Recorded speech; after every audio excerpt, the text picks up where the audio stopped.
It was the great baseball philosopher, Yogi Berra, who said, "It feels like deja vu all over again."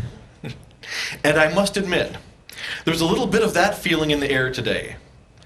It was a little bit less than a year ago that I stood before you and introduced Minnesota MUFON to Paula Harris for the first time. In case you missed that introduction, let me tell you a little bit about her. Paula Harris is an Italian-American photojournalist and investigative reporter in the field of extraterrestrial-related phenomena research. She is also a widely published author, freelance writer, particularly in Europe. She has studied extraterrestrial-related phenomena since 1979 and is on personal terms with many of the leading researchers in the field. From 1980 to 1986, she assisted Dr. J. Allen Hynek with his UFO investigations and has interviewed many of the top military witnesses concerning their involvement in the government truth embargo. She has a master's degree in education.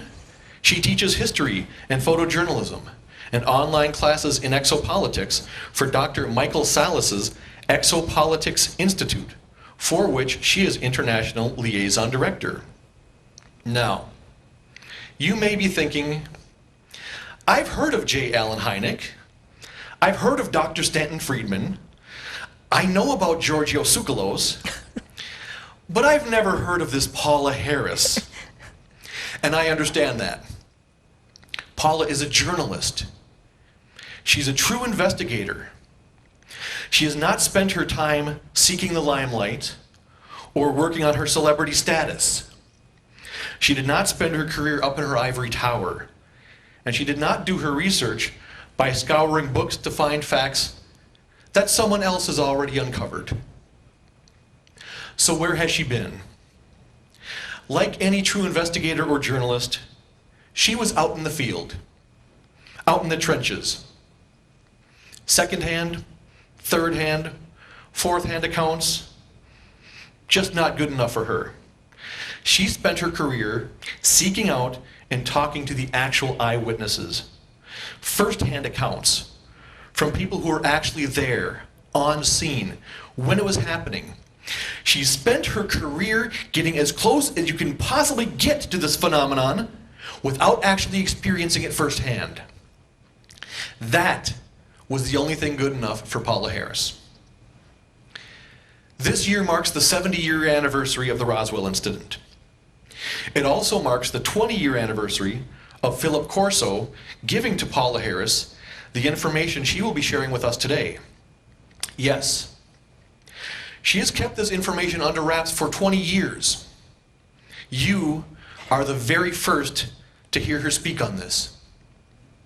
Talking to her yesterday, the word she used was historic.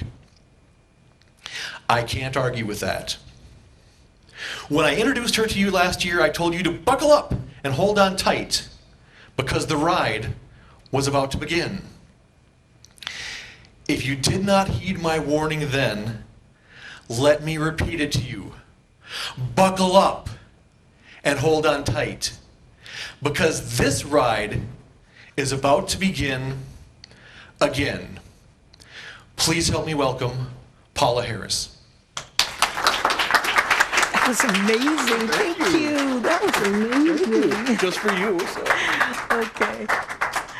Thank you. Thank you so much. Thank you, Minnesota MUFON, Mutual UFO Network. And for you people that don't know what MUFON does, it's the data collecting agency that puts this together.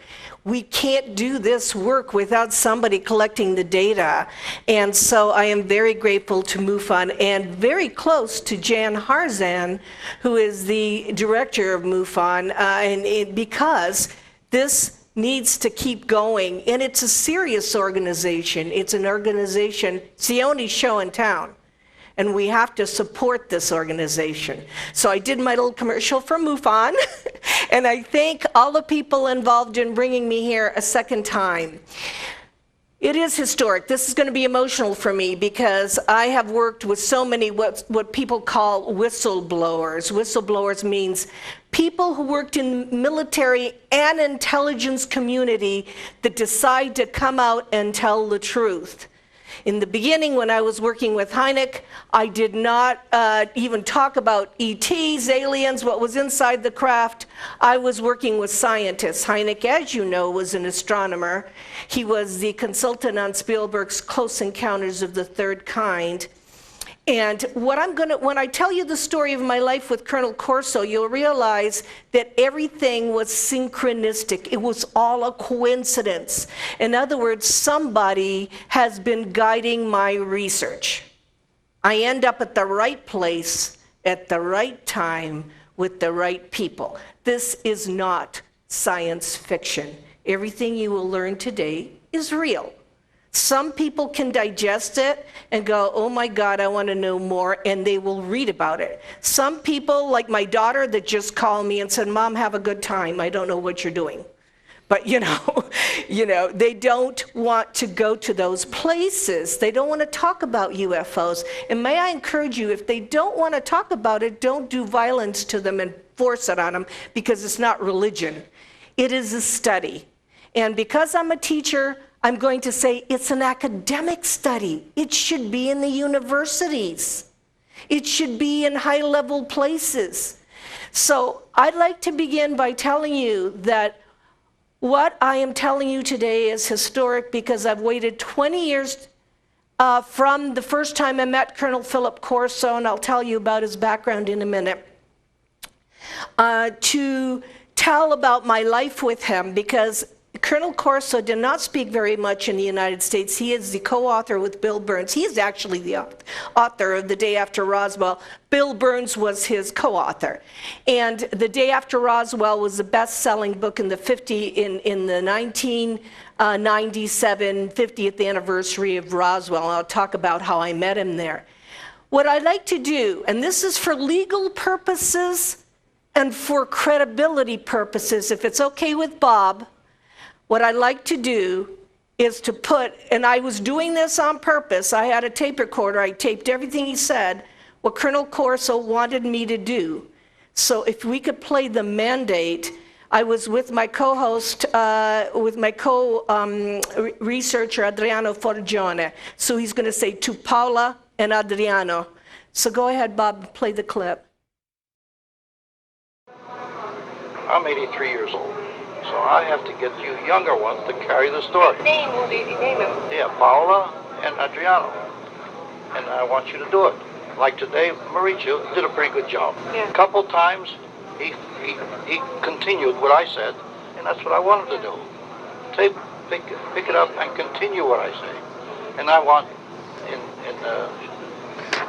shows, TVs, or movies, or whatever, I say something. When you say something, I want you to pick it up and explain it.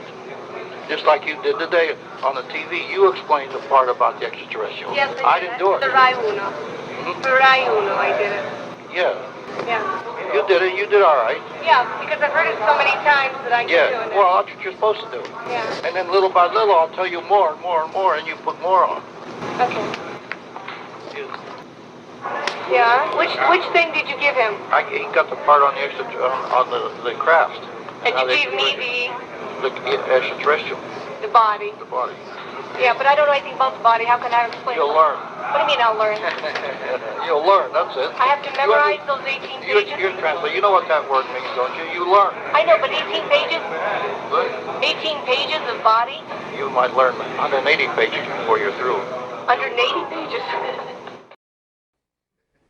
I miss him. He was the real thing. And when I spent that time with him, he was very well aware, Colonel, and I'm doing the best I can, that he would not be around. He said he was 83 years old, and he wanted us to go ahead and talk about this. What he gave me was an analysis of the extraterrestrial body, because Colonel Corso not only worked at the Pentagon during the Kennedy administration in research and development, he also saw craft at Wright-Patterson Air Force Base, and he saw the bodies and the autopsies. So what he gave me, and it's in my book, is an analysis of the body, and I can talk a little bit about it as I go on. So it's historic, because if Colonel Corso did not speak in the United States because there was a lawsuit against the book, and that can keep anybody shut up, that's one way of doing it. What happened is that I brought him to Italy on 2 separate occasions. I spent Easter with him, and he told me a lot. So the book is Conversations with Colonel Corso. I'm going to talk a little bit about my background, because I'm very well known in Europe, but I don't, I'm always working and traveling, so I don't do a lot here. I will be on Coast to Coast with George Nuri on the 13th. I mean, I know him very well, and he knows the work I do. So every time I do a story, I don't go on George just because it's me or I want publicity. I have to have a story. So he's having me on about Colonel Corso on the 13th of this next week. So I will be on talking about this. This is Colonel Corso and me. When I said Rai Uno, that's the Italian television. It's a Radio Televisione Italiana. And Rai Uno, actually Rai Uno covered it. All the major networks in Europe covered it. I don't know if you're aware, but the real truth comes out in Europe. There's no little, when we do conferences over there, there's no gadgets or vendors or whatever. We do a serious conference with professors, doctors, people that are professional to come there, and we do not do the entertainment value that they do here. I consider, unfortunately, American ufology as entertainment. It's what people want to hear. It scares the living daylights out of people. It doesn't usually cover factual information. And because I'm a teacher and have a master's in education, I got to get facts. I don't have an opinion. I'm going to only give you the facts. In 30 years of research, since I started working with the best of the best of the best, who's Alan Hynek, and I think, by the way, I'm wearing the same jacket, even though I've gained 20 pounds, that I wore with Colonel Corso in the photos. And for you people that want to see it, he, as a homage to me, gave me his necktie, which is right here. See this? And he gave me his briefcase that he used to carry around his secret papers. So I have his briefcase and his necktie as homage to the work I did. And it's really hard being a woman in this field and doing this work. Because I don't know if you notice, it's heavily male dominated. And the problem is that sometimes we're not taken seriously, but there are things that women have a way of having a 360-degree vision of the field, an overall vision, rather than staying on one particular aspect of it. And what we want to do is put together the pieces of the puzzle, don't you? I mean, do you just want to learn one thing? You want to learn Bigfoot, you want to learn crop circles, you want to learn contact, you want to learn military involvement, you want to learn it all. You just don't want to learn one little piece of the field. George Nuri always asks me, and he's a good friend, I dedicated my second book to him, All of the Above, which is there. He says, Paula, he said, well, what drives you? And I said, I just want to know. That's the only there's no money in this, so don't even go there. I have mortgaged my house. I have done all my research of my own money. So the thing is this, that I want to know. That's what drives me. And then he says, is the thing interplanetary, interdimensional, or paranormal?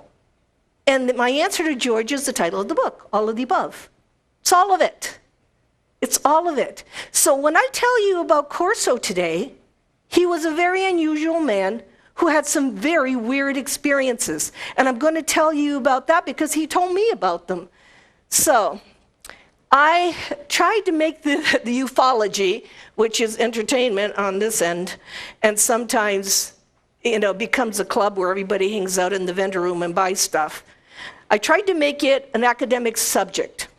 And so I worked with Dr. Michael Salo, a professor, when he established exopolitics.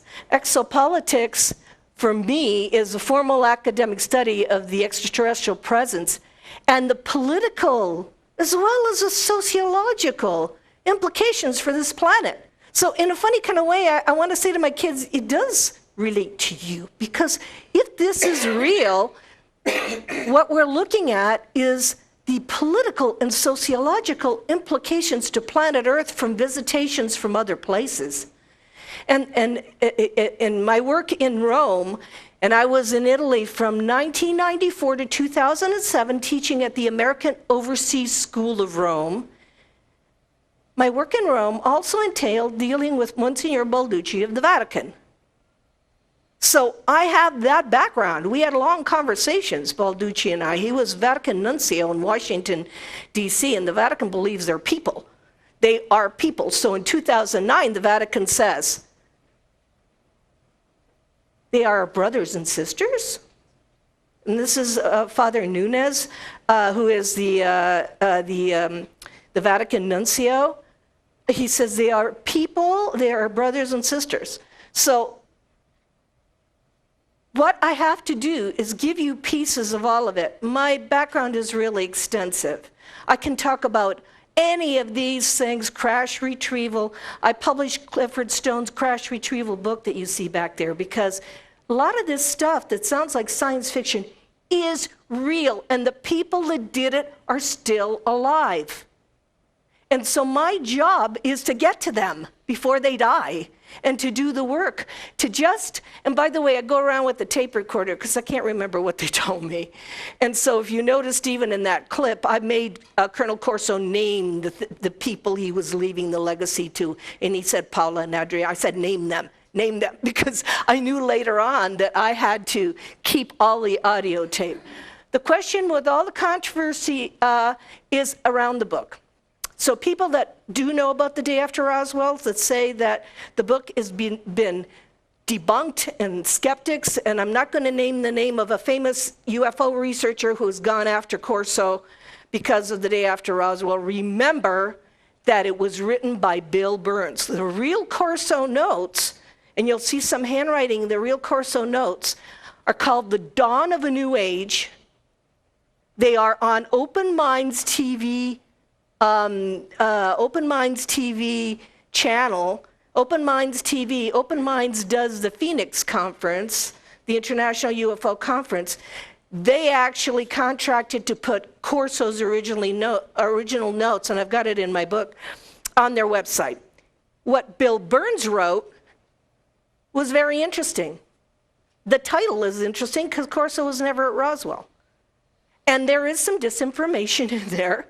Because I've learned this from the Charles Hall case, which I did, from the Michael Wolff case, which I did, a lot of cases which I've done.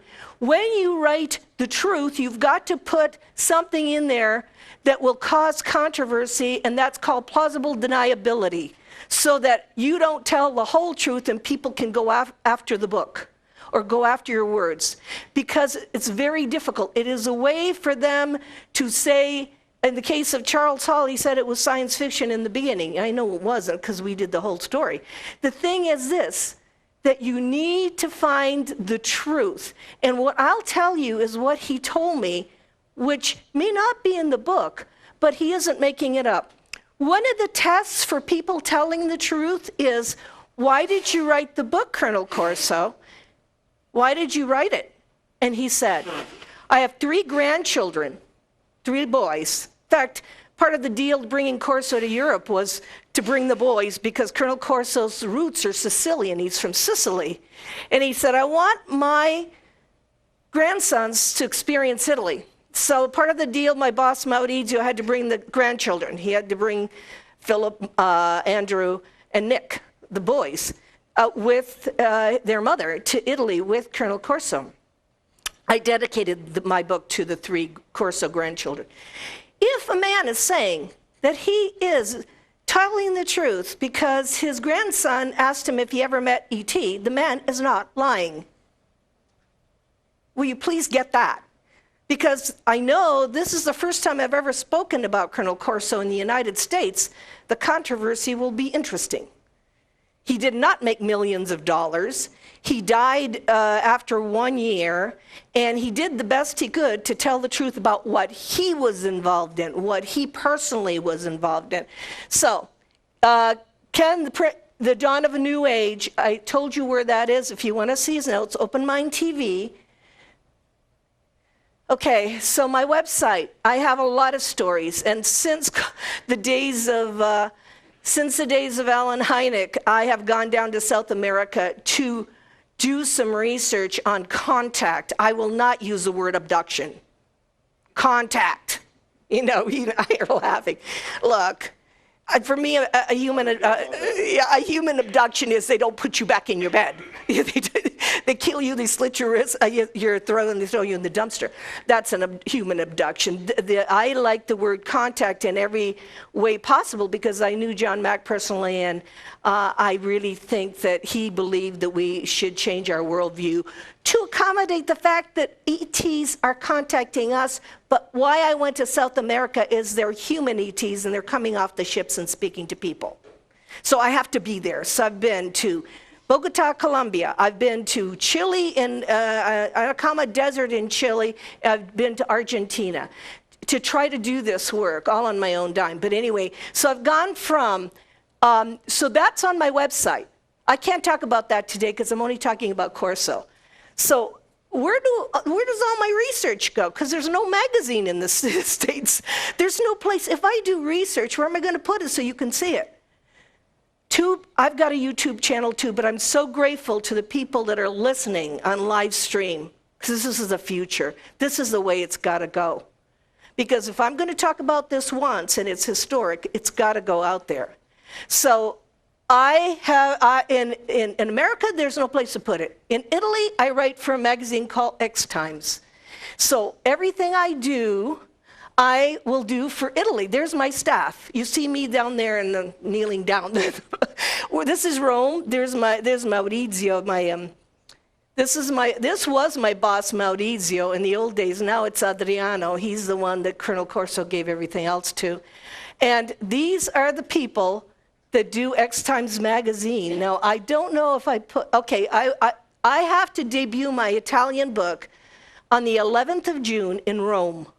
So I will be flying to Italy, where they do respect Colonel Corso, where they are waiting for the news, where Maurizio, my boss, will also talk about being involved with Colonel Corso and what Corso told him.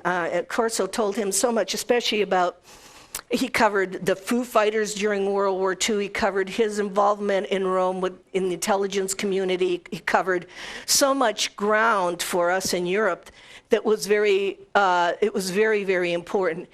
Here's 2 of my books, but I've written 5. This book that's back there covers the South American contacts, and there's drawings of the contacts in South America.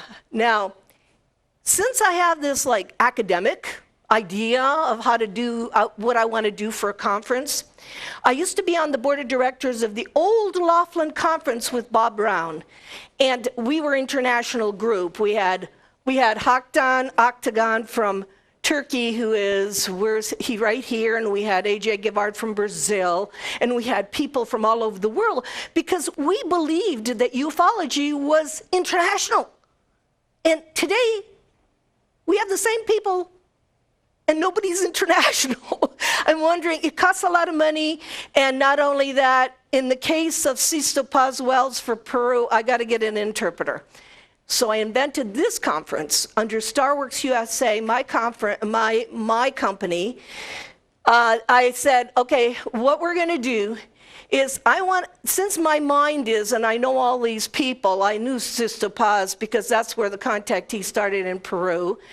Enrique Villanueva speaks English, and he and Sisto have seen human type, physical beings.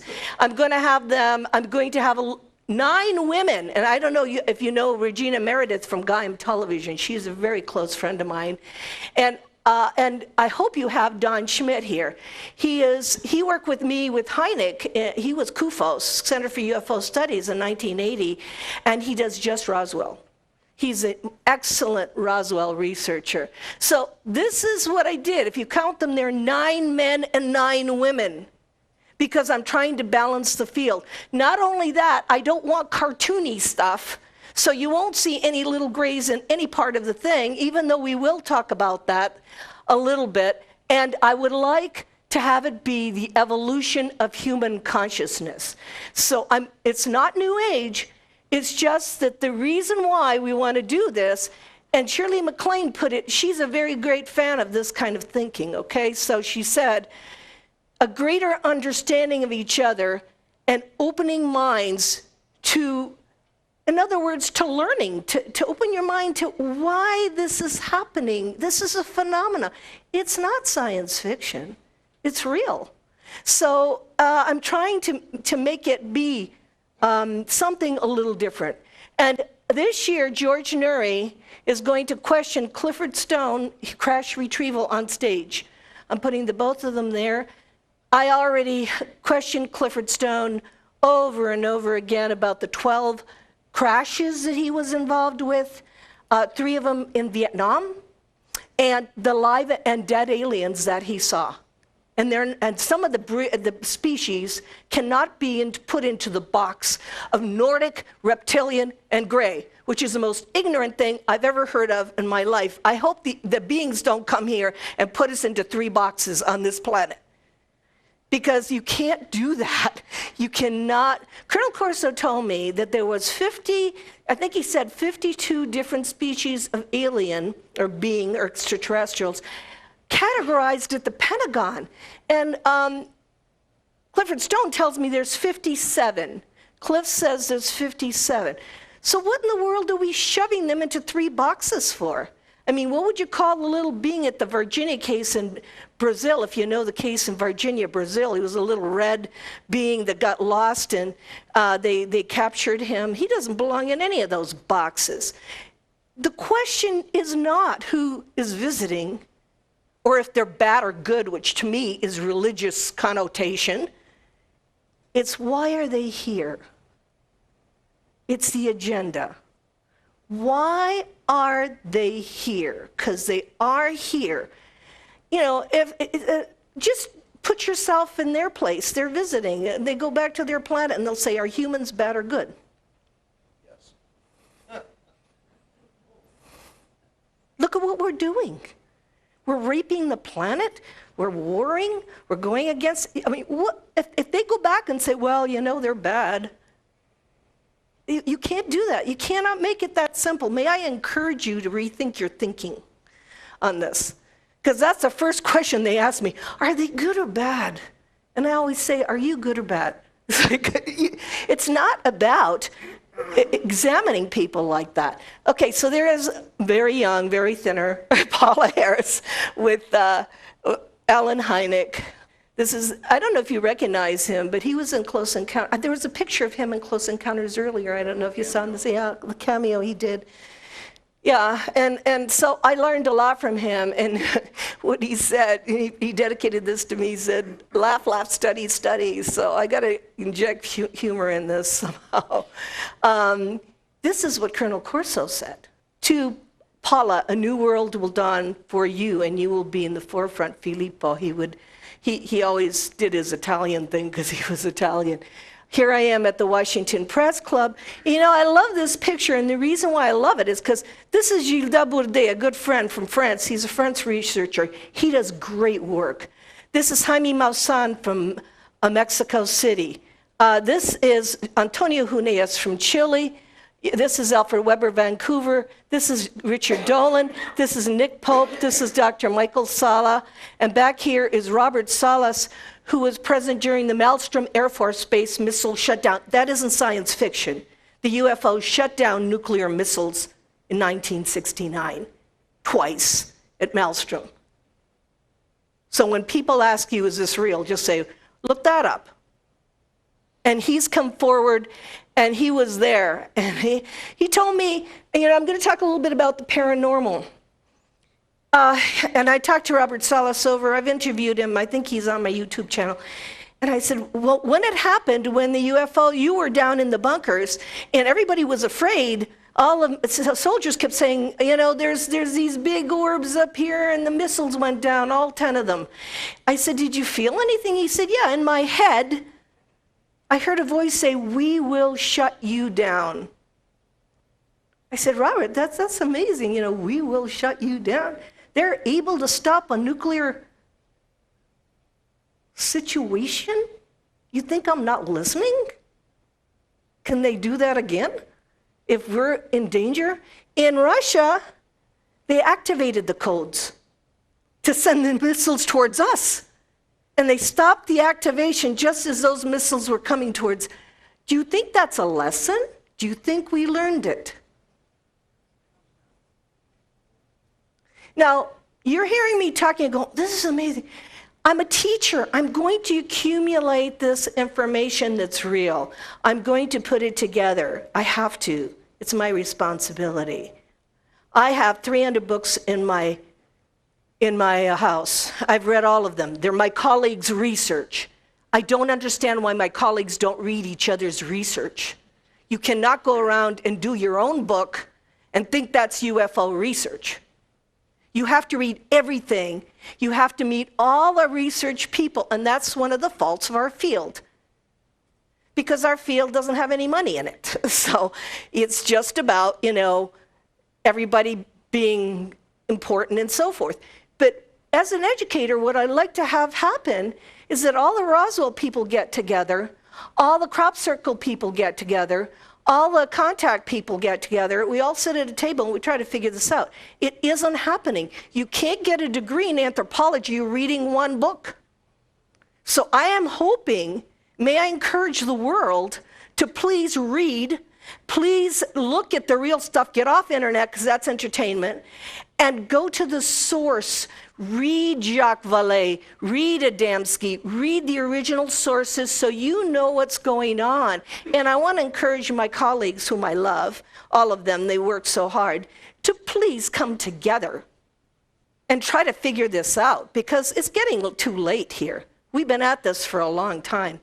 So, colleagues from all over the world, this was a Washington Press Club with Stephen Bassett, who is a hero for me, because Stephen wants it out through the President of the United States. That ain't going to happen, I don't think.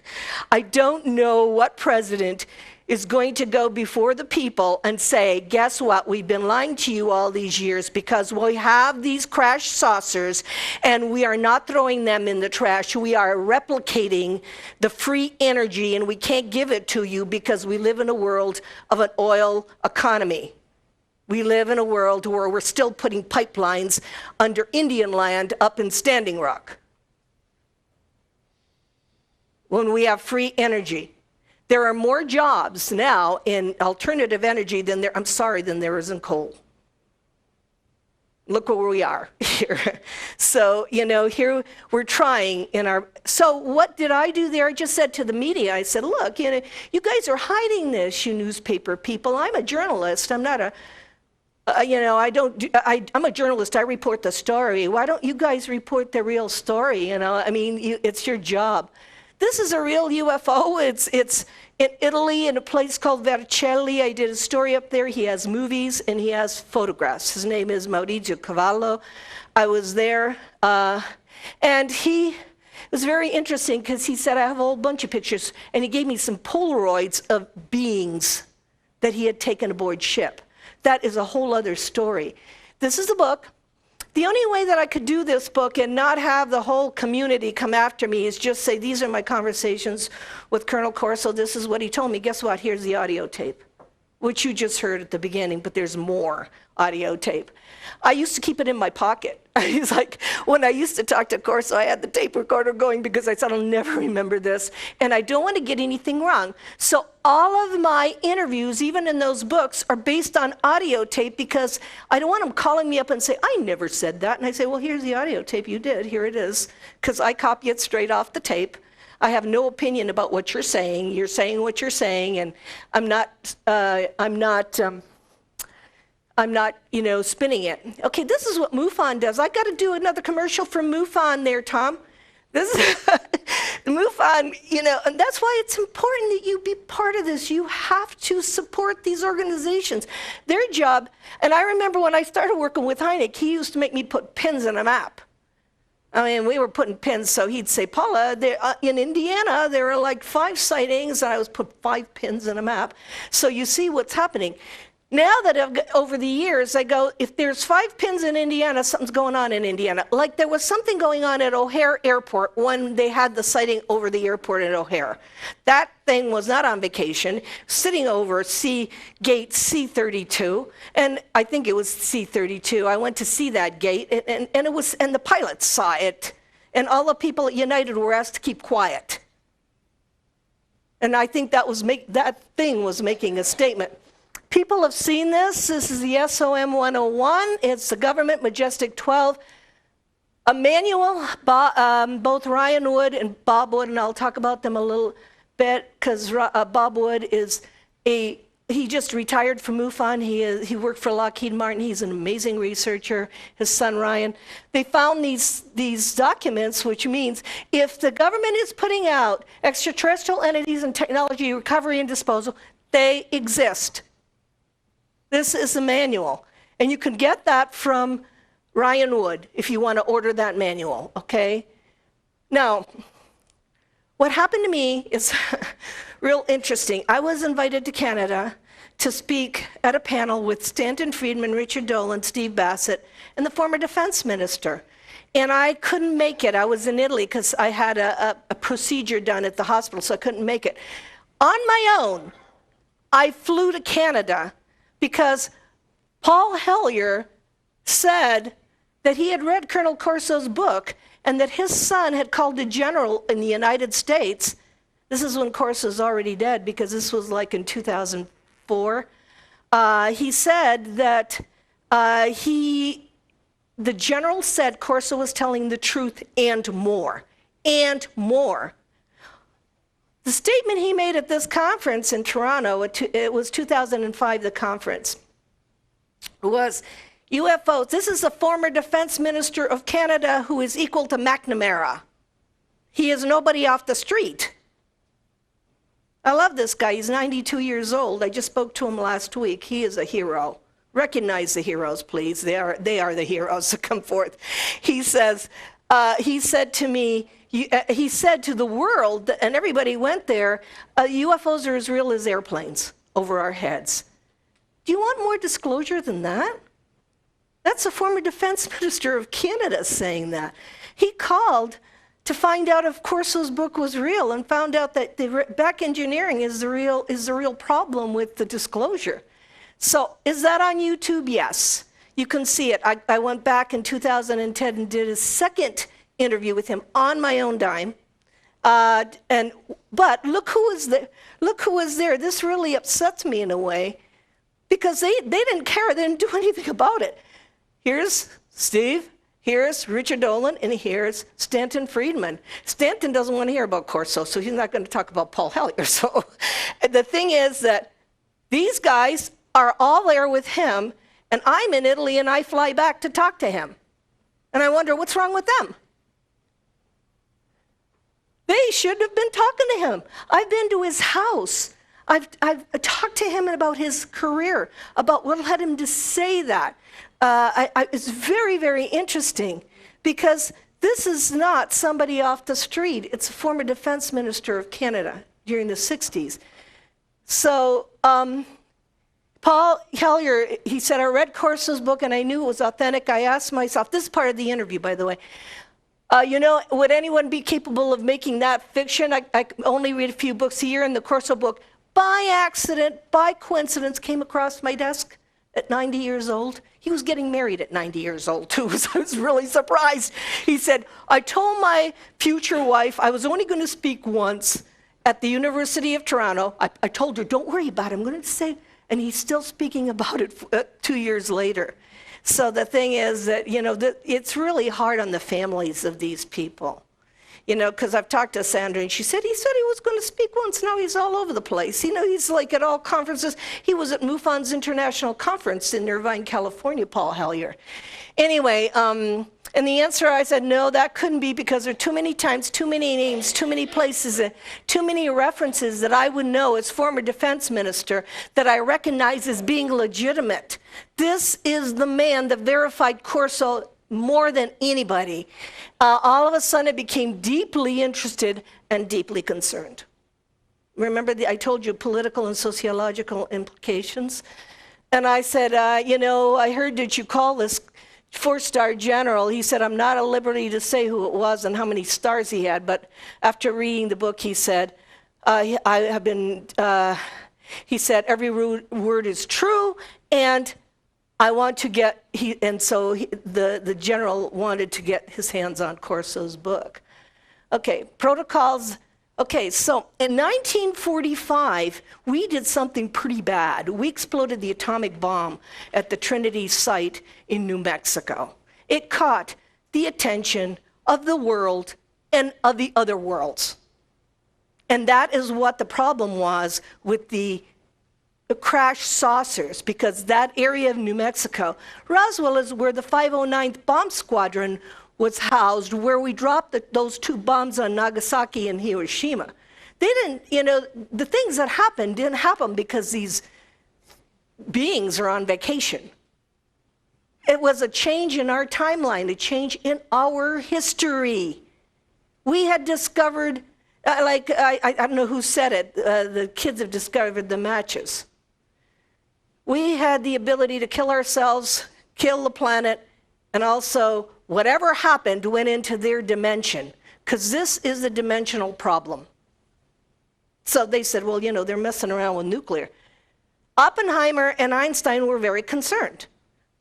When I did the 1945 crash case, and there was a crash in 1945 in San Antonio, New Mexico, I saw where Oppenheimer was housed. He was housed right there near Trinity, and he and Einstein had a discussion about this, and they wrote a paper to President Truman called Relationships with Inhabitants of Celestial Bodies. Now, these are not 2 people off the street. You can read it in my book, because I have this whole document. Did it get to President Truman? Because they said, look, you know, we just exploded the bomb, and we've got all these UFOs all over the place. We can see them. There's photos of all the scientists with the UFOs. There's photos that you can look them up. They're in black and white. But those 2 guys were concerned. And if you go to Trinity right now, I don't know if you know about the life of Oppenheimer, but, you know, people should study history too. He was a pacifist towards the end of his life. His security clearance was taken away from him. And if you go to Trinity's site, there is a plaque there where Oppenheimer quotes the Bhagavad Gita that says, I am death, the killer of worlds. And Oppenheimer discovered it. He was working on death, the killer of worlds. And, you know, it's really important, because this, what I'm teaching you or what I'm telling you is history. It's not something I'm making up. This document is in one of my books. I think it may be in that one, but it talks about, it says, at any rate, international law should make place for a new law on a different basis, and it might be called Law Among Planetary Peoples, following the guidelines found in the Pentagons. Obviously, the idea of revolutionizing international law to the point where it would be capable of coping with new situations would compel us to change the structure, a change so basic that would no longer be international law. In other words, these guys are telling Truman, look, there are other people out there, and they're coming, and they are watching what we did. And what we should do with them? Give them a piece of land? Have you even discovered, should we give them their own area? How should we deal with the protocols of contact? What protocols, like, if they come down and talk to us, who do they talk to? This is a planet that is confined by borders. I remember talking to Edgar Mitchell, who is Apollo 6 astronaut and the 6th man to walk on the moon. And I sat with him and I interviewed him, and I said, Edgar, you know, you walked on the moon and you saw the Earth from far away. Do you think we're ready for disclosure? He said, no. I said, why? He said, because when I was out in space, there were no borders. He said, and when these people come, where are they going to go? To the Chinese? To the Russians? To the Americans? He said, until we become one species, human species, we are not capable of really having formal contact with other cultures. And it's interesting because in that document, and I use it now all the time because, I'm always told, don't use alien, don't use alien. I use the word, and Eisenhower and Oppenheimer, they have it in that document. They call them cosmic cultures. Then they find what culture is. Culture is you have, literature, you have a way of living, you come from somewhere else.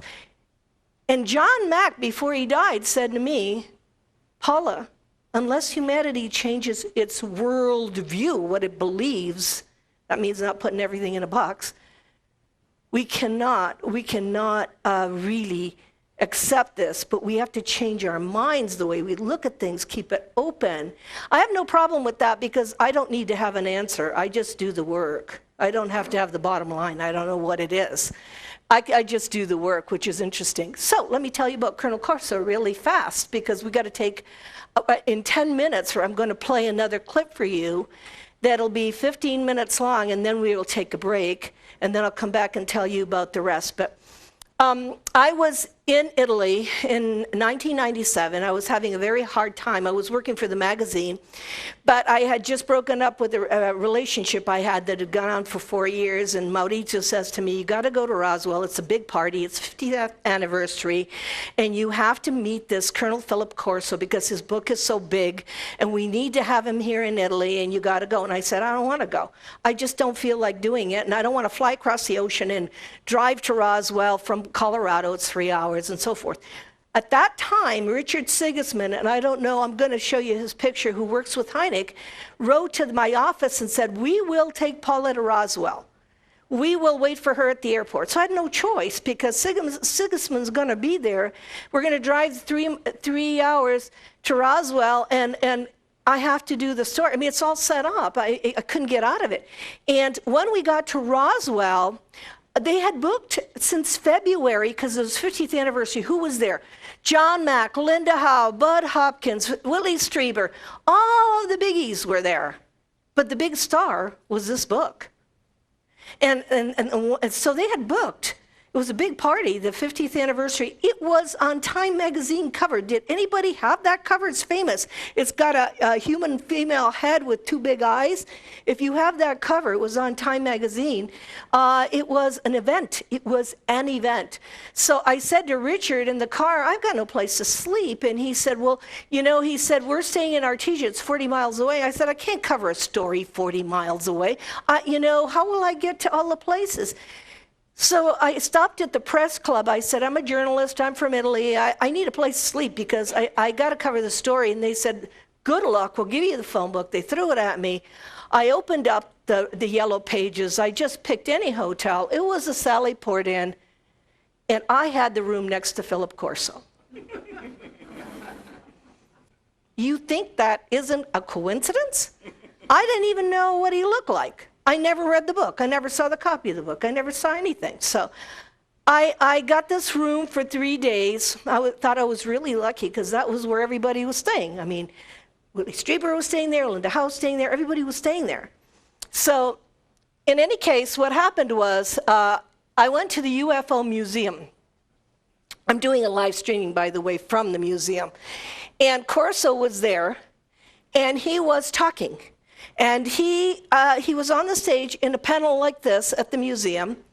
And I was standing there going, how am I ever going to get to talk to that guy? Because Simon & Schuster has him, they've got him sequestered so he can't talk to any journalists. So there was a blind guy standing next to me, and he said, you're from Italy? And I said, yeah. And he goes, ask my father a question in Italian. I said, are you Corso's son? And he goes, yes. And I said, well, I don't want to be in the cameras. And he took his hand, he pushed me in the middle of the crowd. So I had no choice. The cameras were on me. And in Italian, I said, mi puoi dire che cosa pensi del film Santilli? Would tell me about the Santilli autopsy footage. And he answered me. He said, well, you know, we had paid $10,000 for that footage. We had that all over Italian television. I don't know if you've seen it. You know, the autopsy footage in those days. It's Santilli autopsy footage, if you want to look it up. He said, you know, when they peeled off the lens from the being's eye, and there was an iris under there. He said, I thought it was pretty real. He said, because one of the artifacts that I got from General Trudeau in that file was a plastic-looking lens that was the lens over the beings. So those gray beings are wearing sunglasses.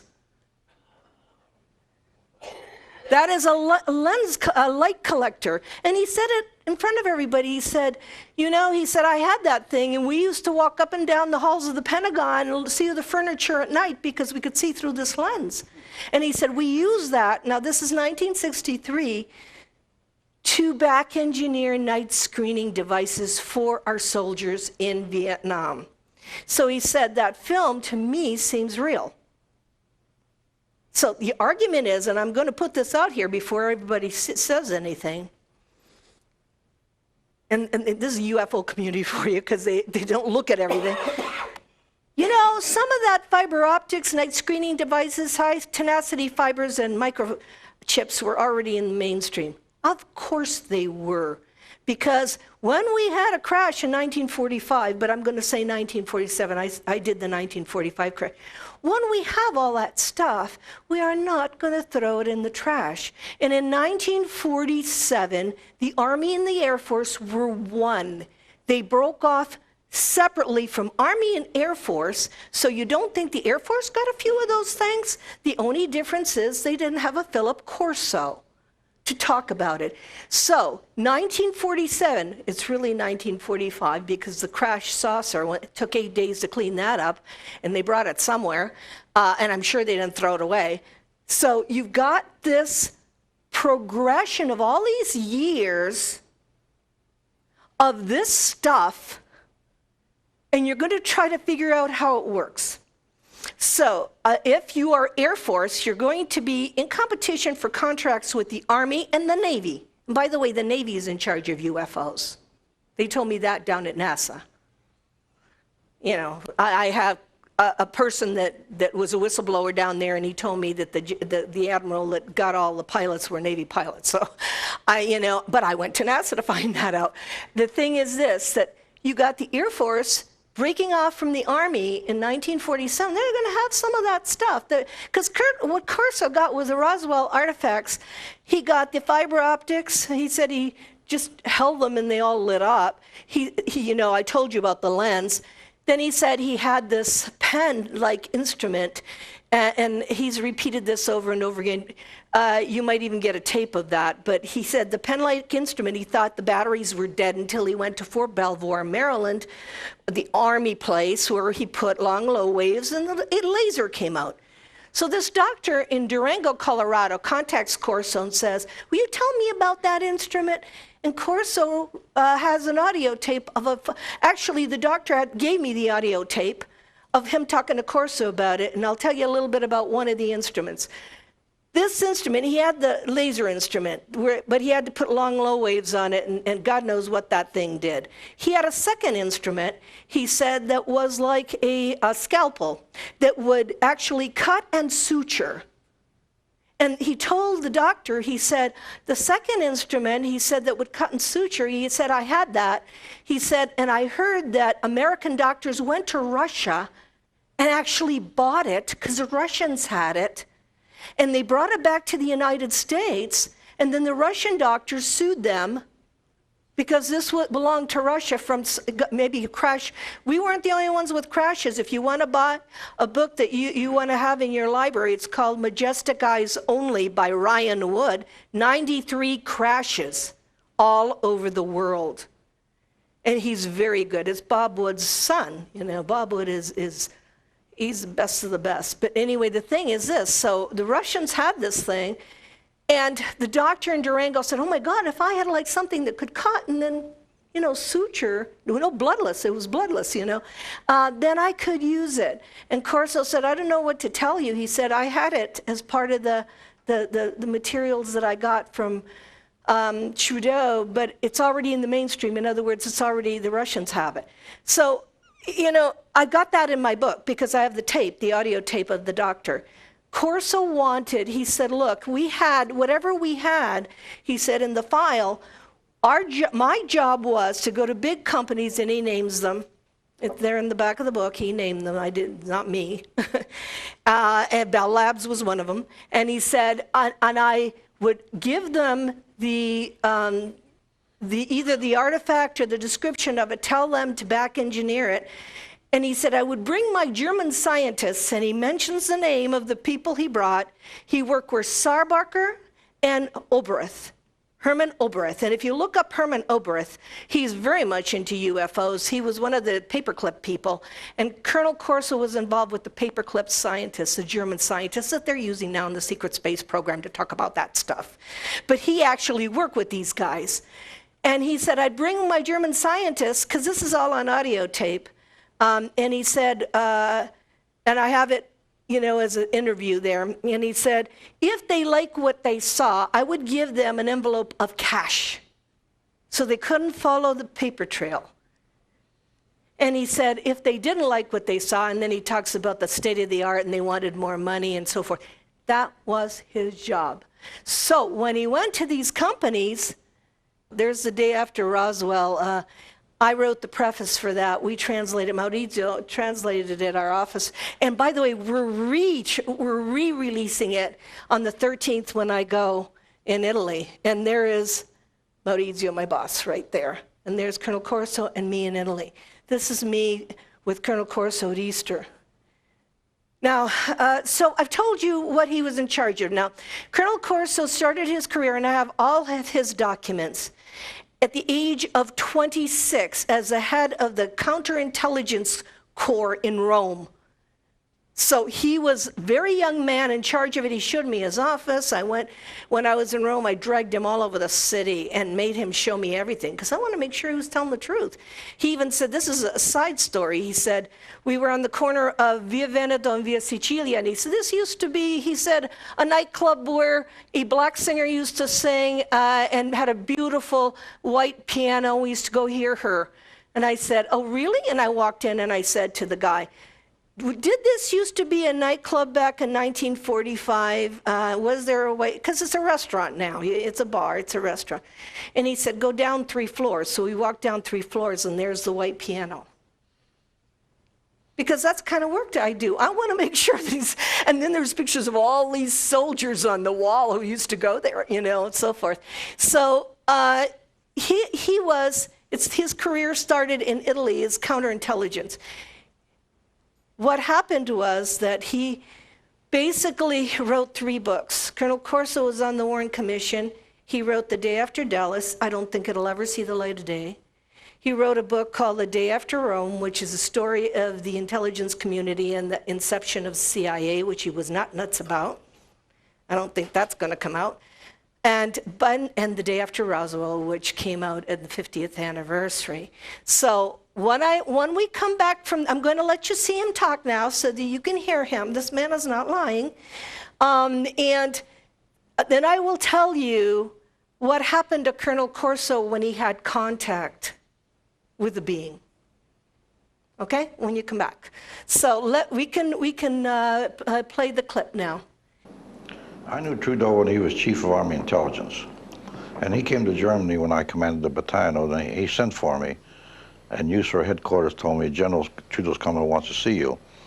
So I saw the general, and what he wanted to see me for, he said, I'm reorganizing research and development. When you go back to the States, you're going to come with me.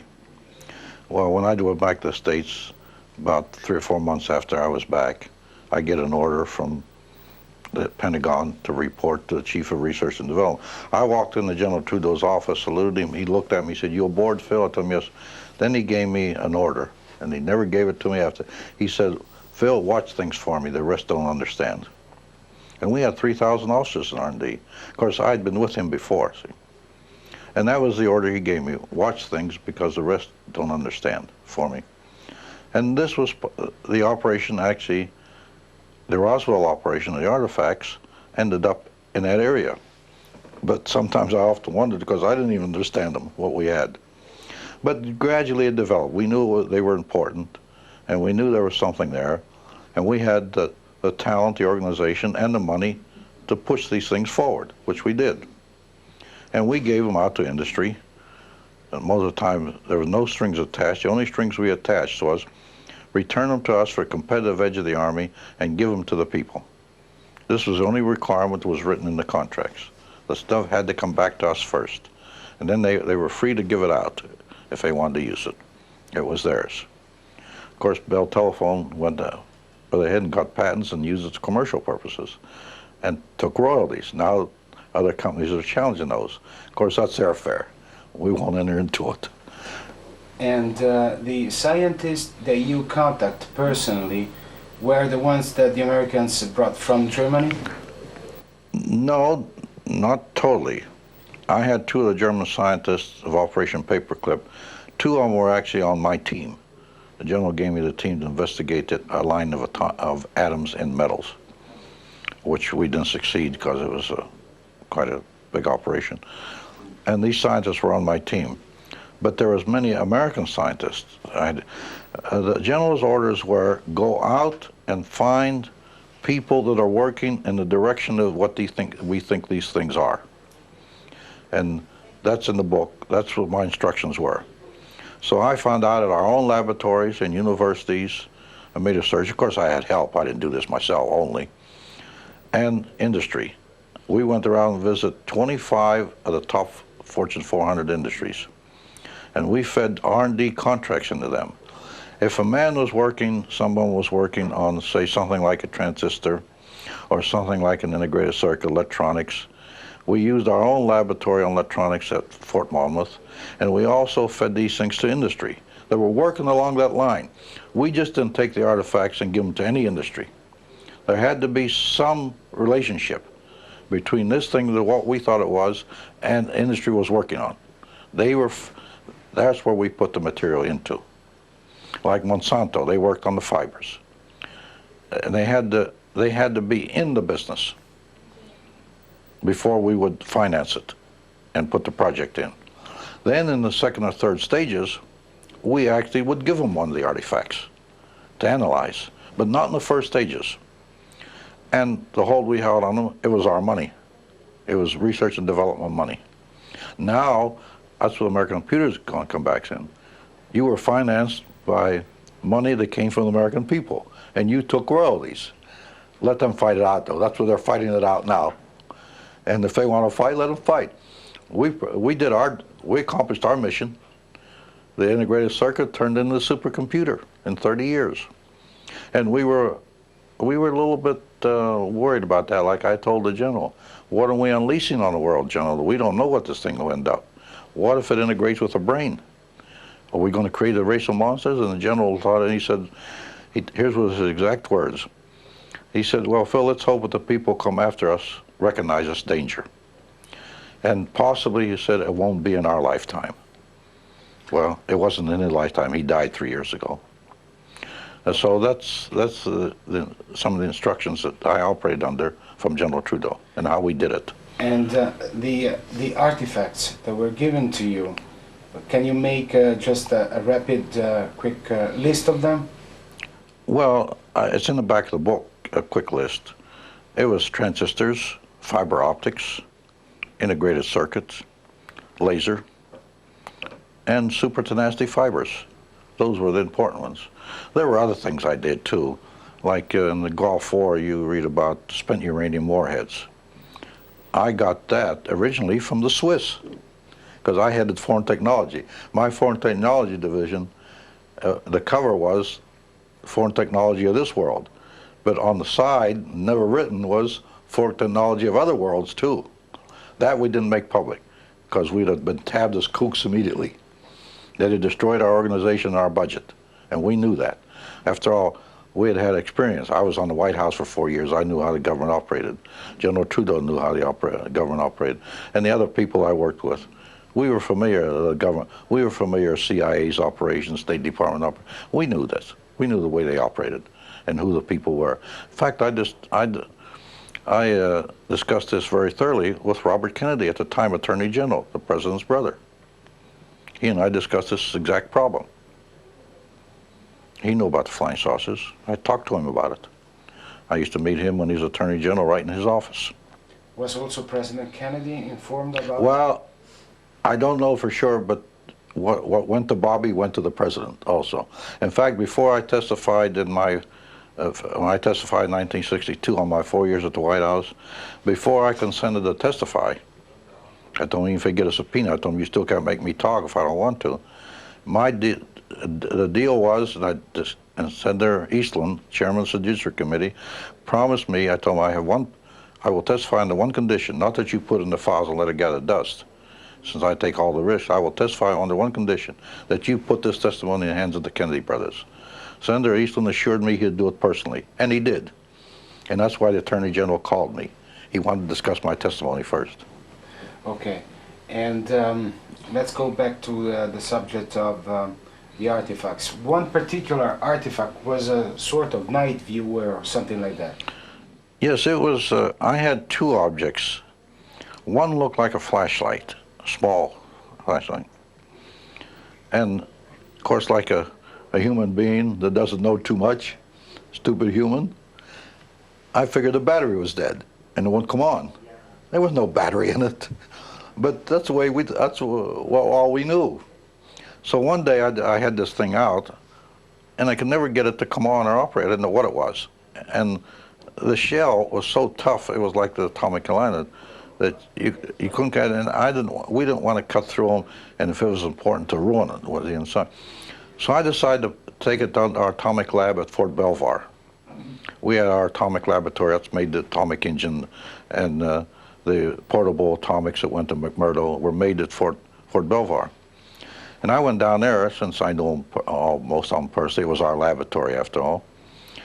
And we tried this thing under long, low waves in radiation. Lo and behold, it came on. And here, it didn't have any battery like I thought the battery was. There was no such thing, but it came on. Fiber optics was the same thing. We didn't know what we had. I couldn't even tell if it was wires or what it was. But we gradually fed it to laboratories and people, and they discovered what they were. Now, most of our communication is fiber optics. So this is the way the things would developed along this line. All the items went out. Now they went out as normal research and development projects, not as something radical. At the beginning, it didn't go out that way. We would start them and then watch it, and eventually we would feed them the object. And the viewers? What's that? The viewers. Night viewing device? Yes. Well, actually they're called image intensifiers. The simplest word is night viewing devices. That mostly, they came from, we used two sources. One was the German infrared, which was pretty good, and the other was the eyelid of the extraterrestrial. These extraterrestrials can see in the dark. Actually, the eyelid was a light collector.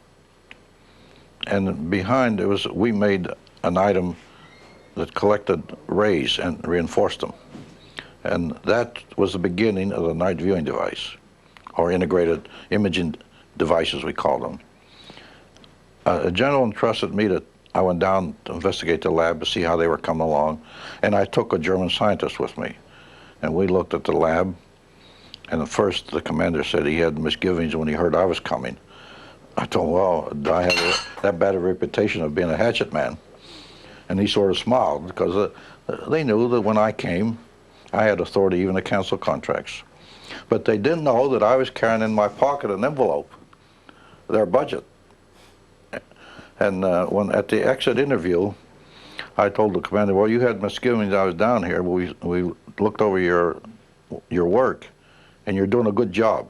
In fact, look at my German friend there. He never smiles, and he liked what you're doing, what he saw here. So this time, instead of a hatchet man, I'm going to act like a Santa Claus. I pulled the envelope, and the decision, the general told me, if you're convinced that they're doing a good job, give them the budget. Okay, let's go back. And I handed them the budget. So I was a good guy then. I did the same thing on irradiated food.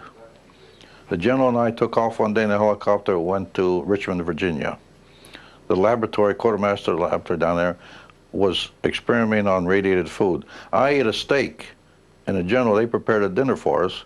A steak had been on the shelf with no refrigeration for 2 years, and they had strawberries. We had a steak and strawberries for dessert that had been on the shelf for a couple of years. They were irradiated. Still today, I remember I said, I told the general last night, I asked the general one day, how do you fight stupidity? Well, most of the American public today has been convinced by the damn stupid do-gooders that radiation is bad. And radiation is harmless. I ate a steak in 1961, and I'm still here. I ate a radiated steak and radiated strawberries.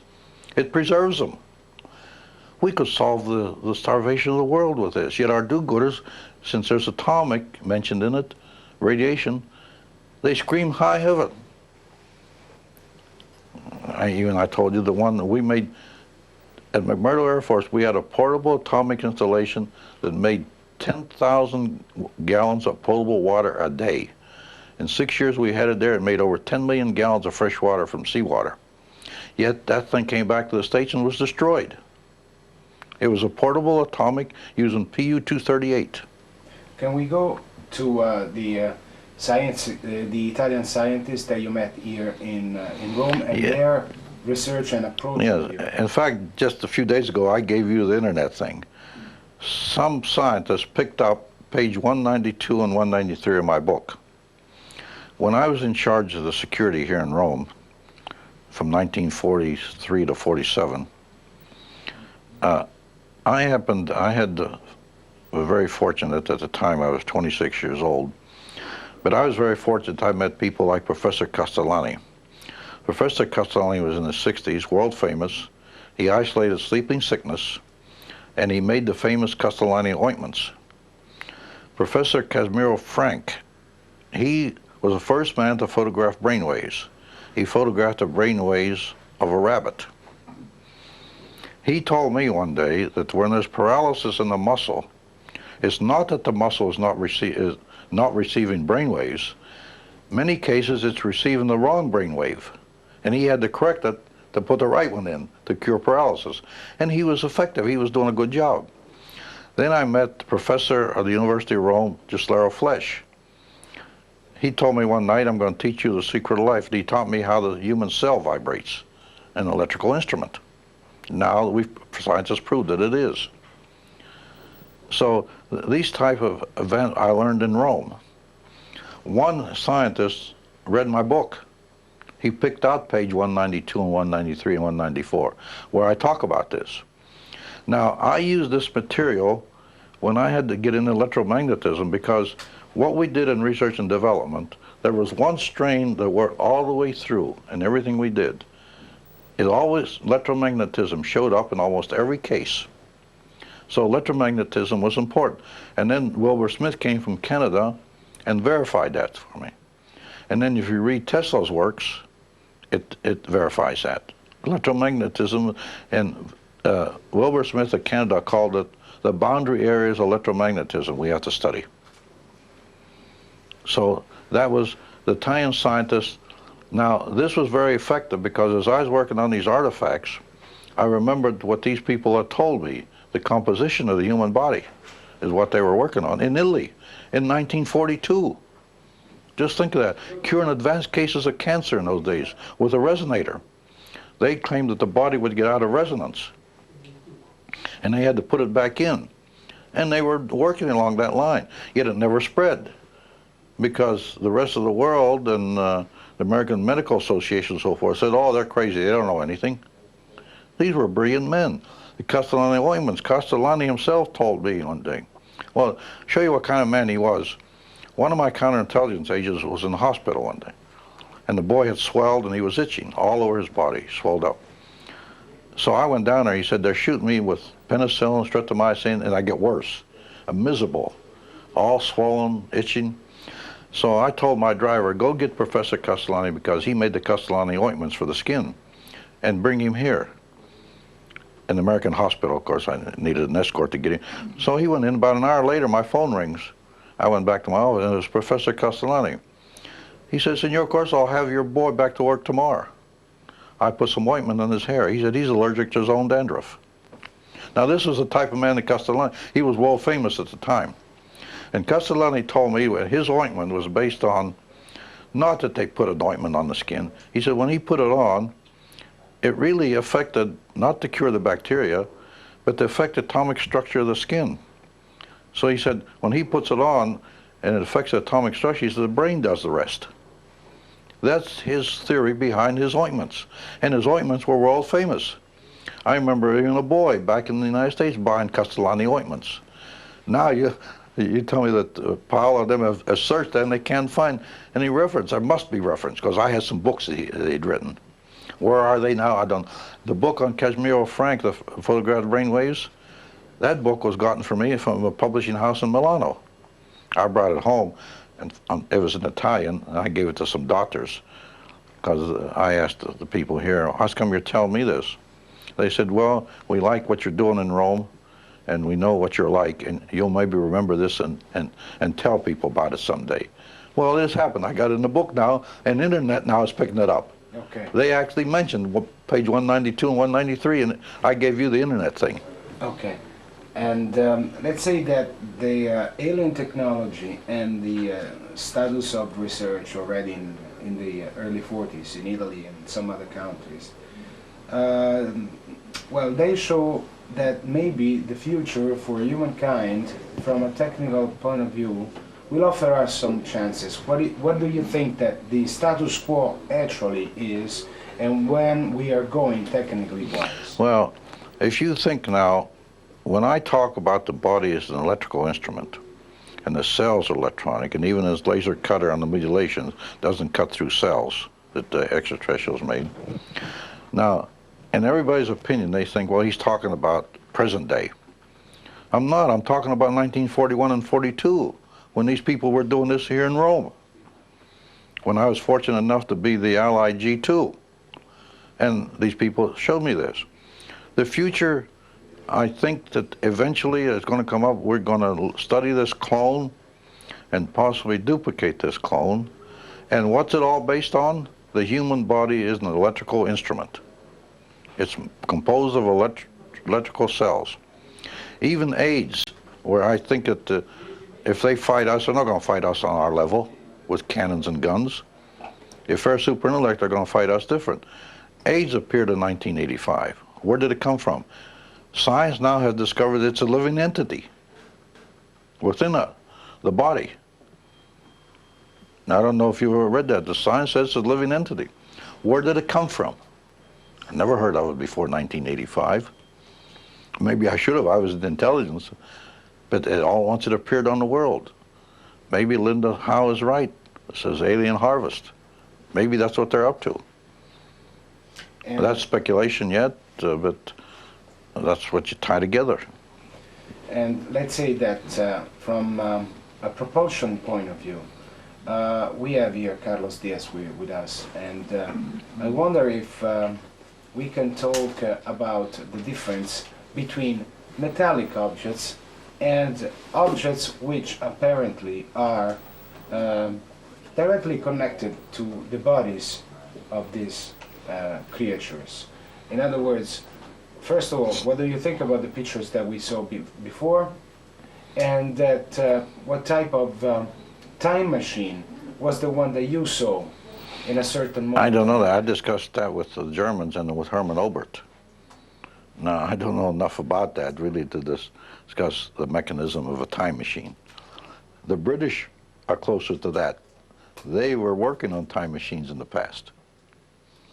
And they were, you know, the British got most of the documents at Peenemünde.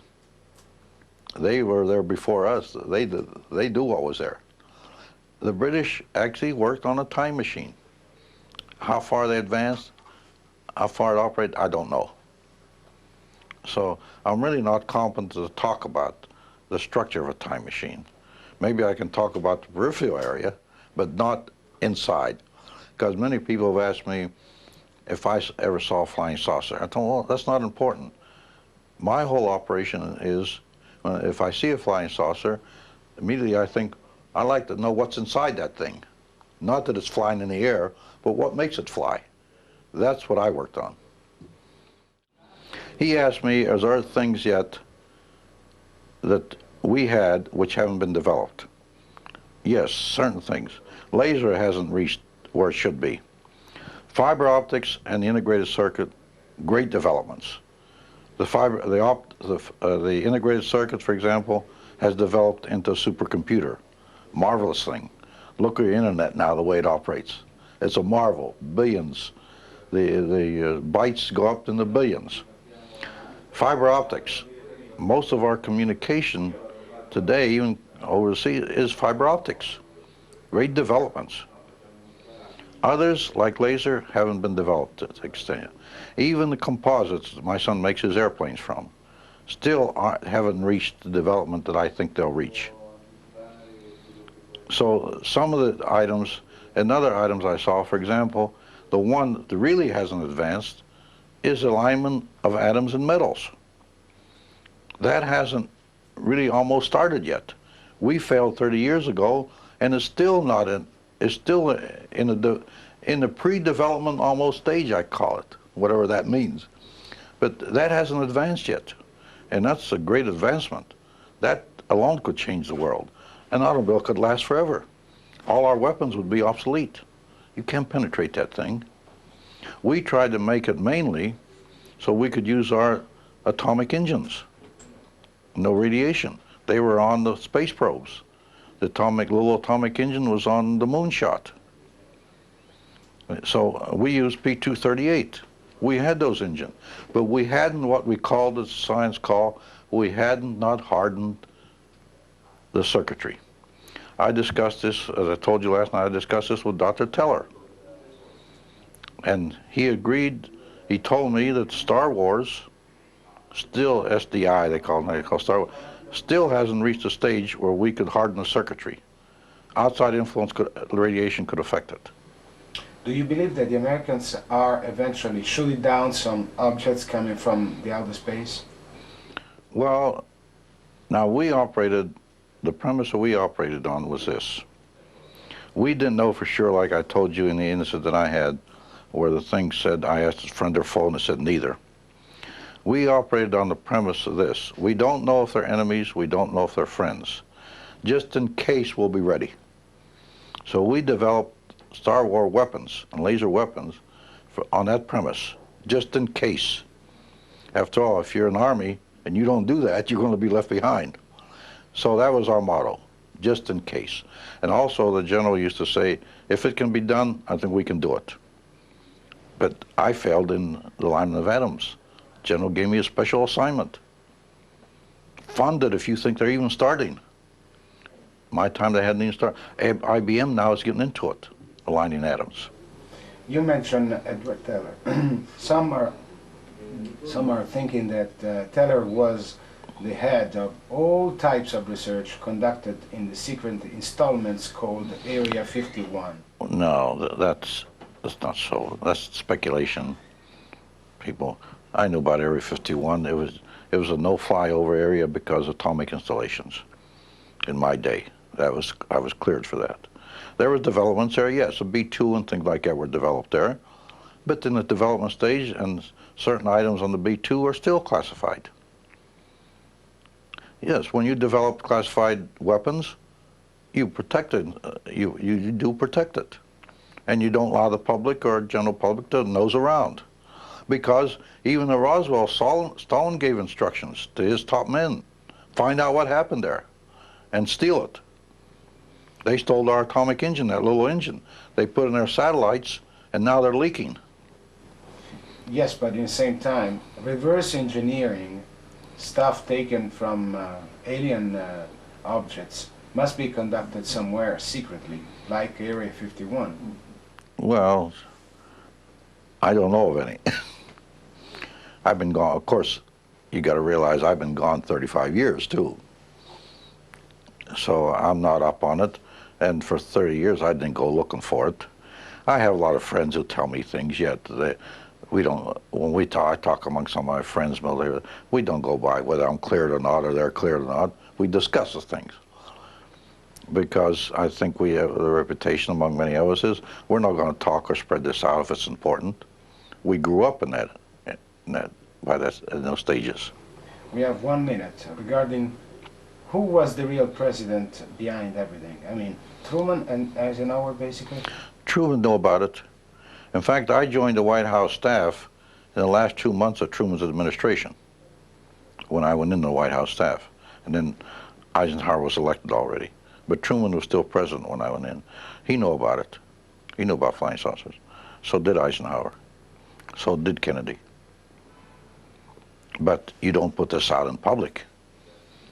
Because Wilbur Smith told me, the Canadian genius, he said, of course you people, I'm happy to know what you're doing. I'm glad you let me in on it. I will not betray the trust. But he said, remember one thing. Don't talk about it, because you will put yourself in the position where thousands of questions will be answered that you can't answer. Asked you. And that was Wilbur Smith's words to us. Don't do it, because you'll invite thousands of questions which don't have any answers.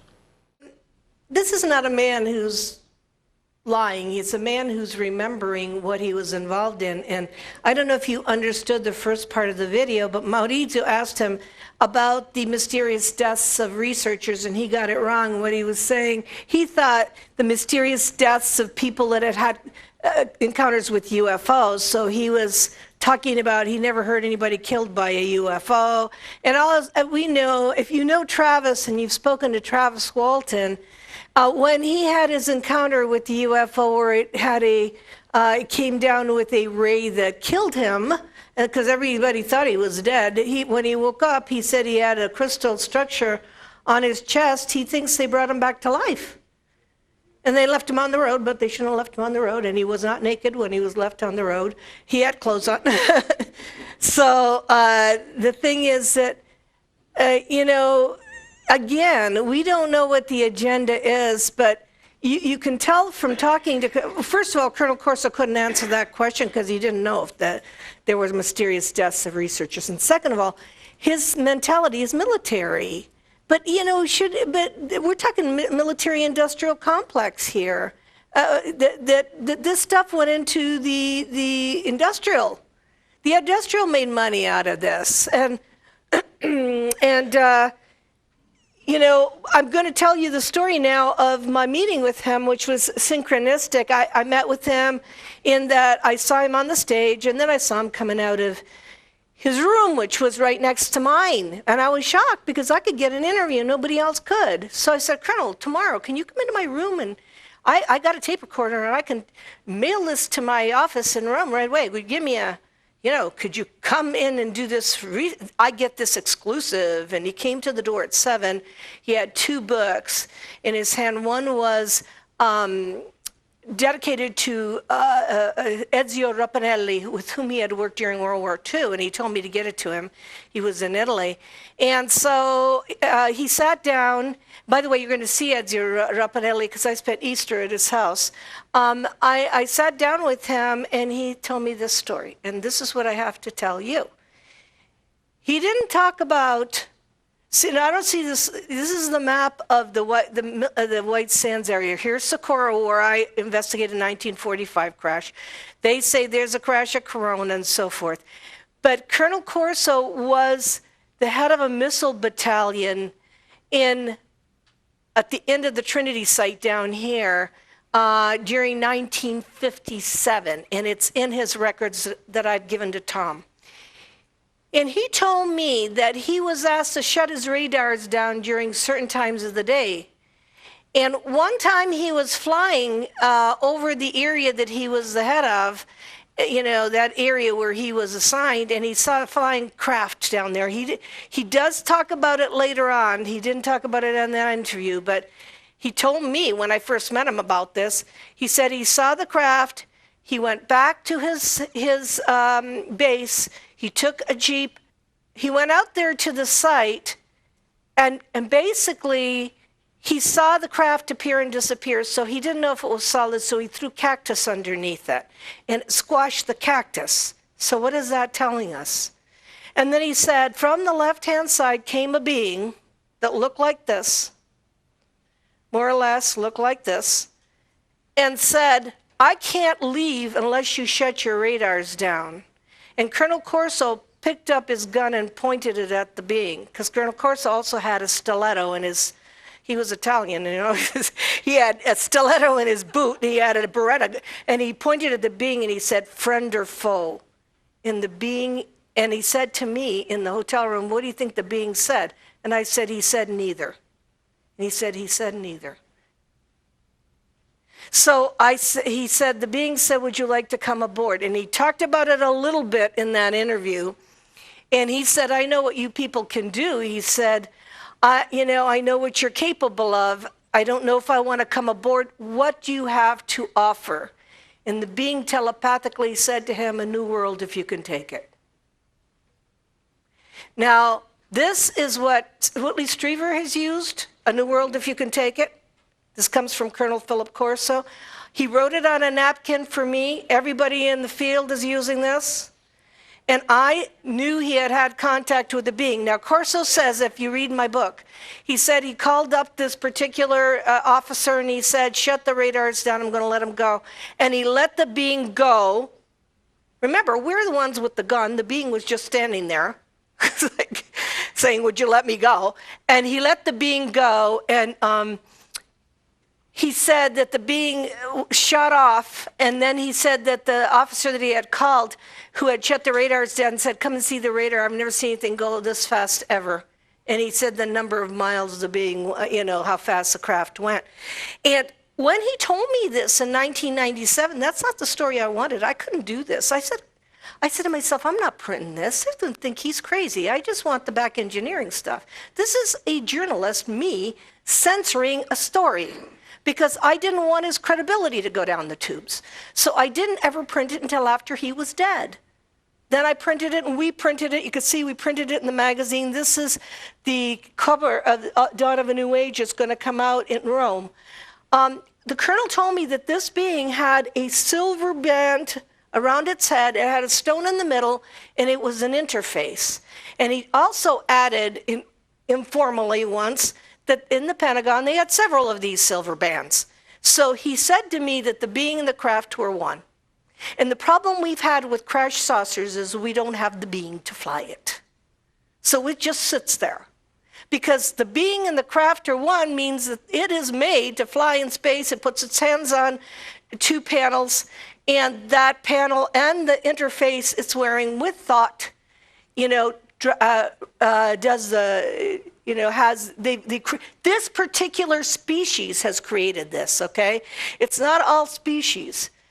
So here is Colonel Corso. He is assigned in 1957. His theory was that in 1945, because of the thunderstorms and the meteorological problem, there were two crashes, two UFOs crashed, and one appeared 10 years later.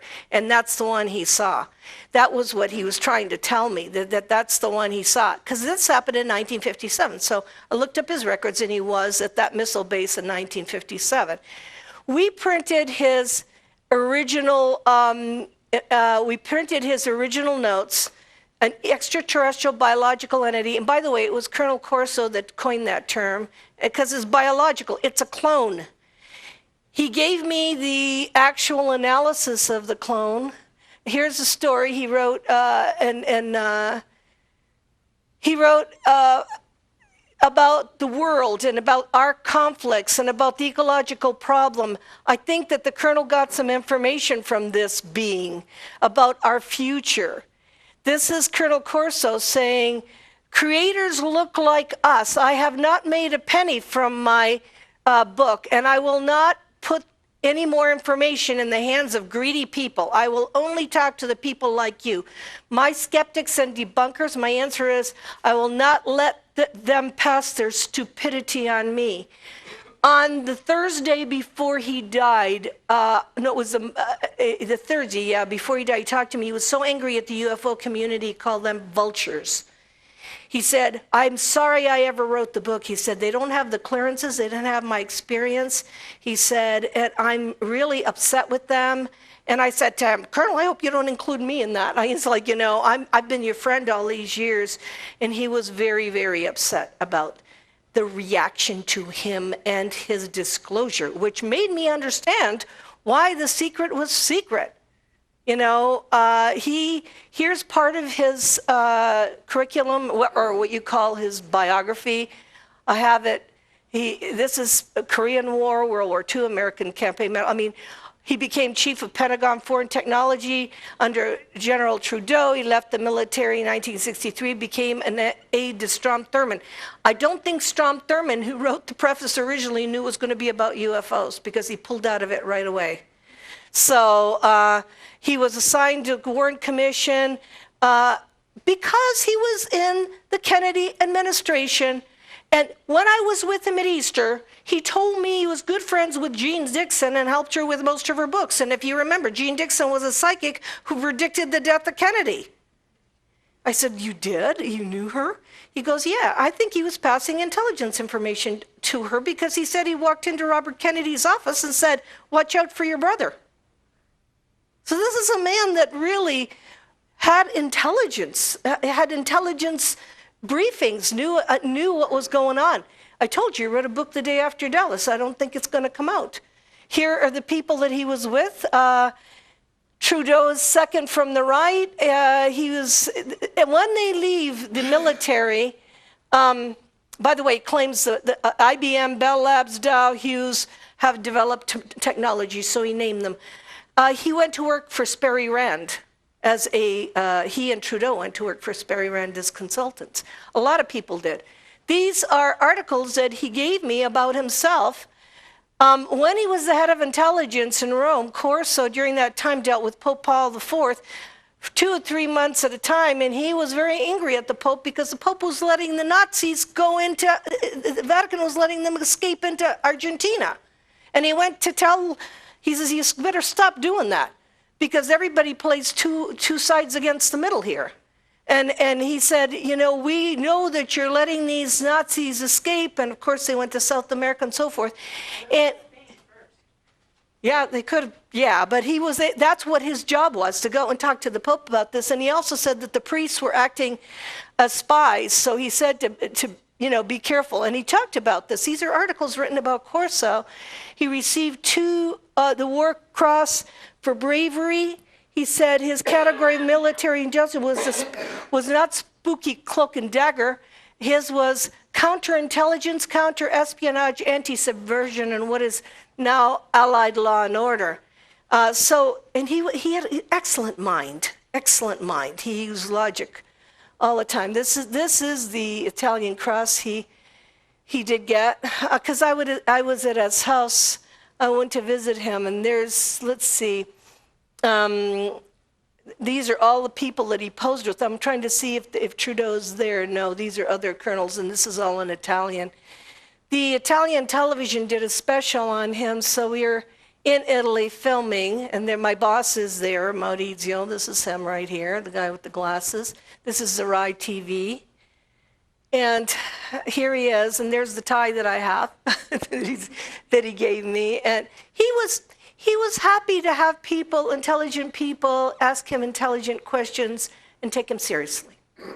So that's what he wrote to me, the new world, if you can take it. Somehow he wanted to shove me into this new world, which changed my mind about everything. A new world will dawn for you and you will be in the forefront, he wrote to me.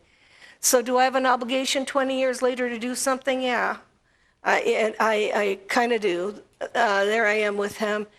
This is what you saw at the beginning when he gave Adriano the propulsion system. A drawing he did, and by the way, it is in the mainstream because Bill Burns printed that same drawing in UFO magazine. So that drawing of Colonel Corso's was in UFO magazine. He gave me the body, and I said, what am I going to do with the body? 18 pages of body. He said, you'll learn. This is what he gave me. And basically, the being that he sought, Walter Reed, and he also talked about Walter Reed Hospital, Mammoth was another place he went to, all Army places. What he saw was, and he couldn't give you the actual autopsy, but he did talk about it because he was very fascinated. He said that was the greatest gift they gave us. was, and this is the chart, it's in my book, 4-lobe brain, it had 2 implants, the being. 1 lung, different lymphatic system, 5 toes, no ears, no nose, no mouth, 4 fingers, a stomach, 1 lung, blood and heart, clone made to fly in space. And this is what he said. He said at the bottom here, when we were given the great gift of the EB, which is the extraterrestrial biological entity, we were given the key to the heavens.